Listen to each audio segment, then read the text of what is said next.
الحمدللہ رب العالمین وحمد الشاکرین الصلاۃ والسلام علی سید الانبیاء والمرسلین اما بعد فاعوذ باللہ من الشیطان الرجیم بسم اللہ الرحمن الرحیم۔ حضرات محترم السلام علیکم ورحمۃ اللہ وبرکاتہ۔ آج میں آپ کے سامنے مولا کائنات برادر رسول جناب حضرت علی کرم اللہ وجہہ الکریم، آپ کا حلیہ مبارک جو تھا نا، آپ کا قد کاٹ، شکل و شباہت، اس کا ہلکا سا ایک خاکہ آپ کے سامنے پیش کرنے کی جسارت کر رہا ہوں۔ کتب میں لکھا ہے کہ جناب مولا کائنات جو ہے تھے، آپ کا جسم مبارک فربا تھا، یعنی کہ موٹا تازہ تھا،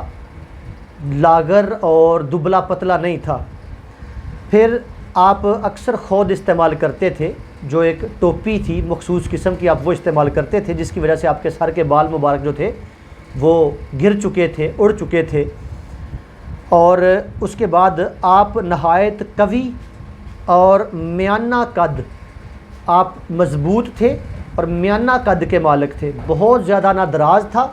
اور نہ بہت زیادہ کم تھا، مگر پستی کے مائل تھے، یعنی کہ لمبائی کی طرف نہیں تھے، تھوڑا قد آپ کا درمیانہ تھا اور پستی بے مائل تھا۔ آپ کا پیٹ مبارک جو تھا وہ دیگر اعضاء کی نسبت، یعنی جسم کے باقی اعضاء کی نسبت تھوڑا سا بڑا تھا، یعنی بہت زیادہ نہیں پر لیکن باقی اعضاء کی نسبت کچھ قدرے بڑا تھا، زیادہ تھا اور بھاری تھا۔ اور پھر آپ کے دونوں کندھے جو ہیں، ان دونوں کندھوں کے درمیان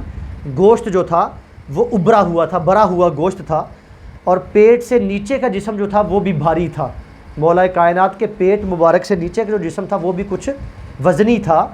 آپ کا رنگ مبارک گندمی تھا اور تمام جسم پر لمبے بال مبارک تھے، اور آپ کی داڑھی شریف جو تھی، ریش مبارک، وہ بھی کافی گھنی اور بھاری تھی، زیادہ بال تھے، گھنے بال تھے آپ کی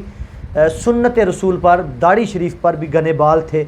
یہ داڑھی شریف کے حوالے سے جہاں آپ کا یہ حلیہ مبارک بیان کیا گیا، وہاں آپ کا فہم و فراست اور آپ کی یعنی قرآن مجید کا علم آپ کو اللہ نے کتنا عطا فرمایا تھا، اس کے متعلق بھی ایک ہلکی سی، ایک چھوٹی سی روایت حقائق بیان کر کے اجازت چاہوں گا۔ مولا کائنات کے پاس ایک یہودی آیا اور اس نے آ کے کہا، جی سنا ہے کہ آپ علم کل ہیں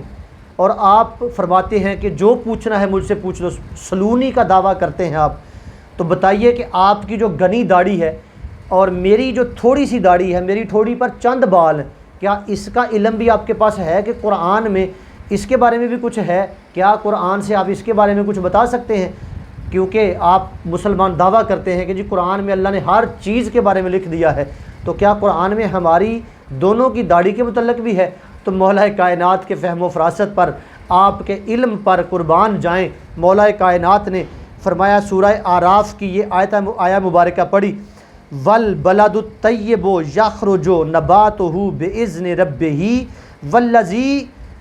خَبُثَ لَا يَخْرُجُ إِلَّا نَكِدًا۔ اس کا ترجمہ یوں ہے،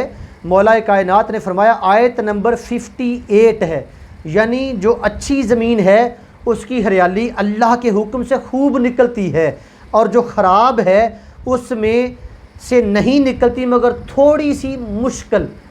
یعنی جو اچھی زمین ہے اس میں سے زیادہ ہریالی نکلتی ہے، اور جو خراب زمین ہے اس میں سے تھوڑی سی ہریالی نکلتی ہے، وہ بھی مشکل سے نکلتی ہے۔ تو مولا کائنات نے ثابت کر دیا کہ جو میری ٹھوڑی ہے، میرا چہرہ ہے، یہ اللہ کو پسندیدہ چہرہ ہے۔ اچھی زمین کے ساتھ اس کی تشبیہ دیتے ہوئے کہا، اللہ نے گھنی داڑھی اگائی اور تیری تھوڑی، تیرا چہرہ ناپسندیدہ ہے، اور یہ خراب زمین کے ساتھ اس کی تشبیہ دیتے ہوئے کہا، اس میں سے مشکل سے چند بال نکلے ہیں۔ اس سے یہ بھی ثابت ہو گیا مولا کائنات قرآن کا بہت زیادہ مطالعہ رکھتے تھے اور قرآن کا بہت زیادہ علم رکھتے تھے، اور پھر ہر قسم کی بات کو جو کہ غیر شرعی نہ ہو، جس کے احکامات کو قرآن کے ساتھ جوڑنا ناجائز نہ ہو، مولا کائنات اس کو قرآن مجید سے ثابت کر سکتے تھے۔ اللہ تعالی ہمیں مولا کائنات کی ذات سے فیض حاصل کرنے کی توفیق عطا فرمائے۔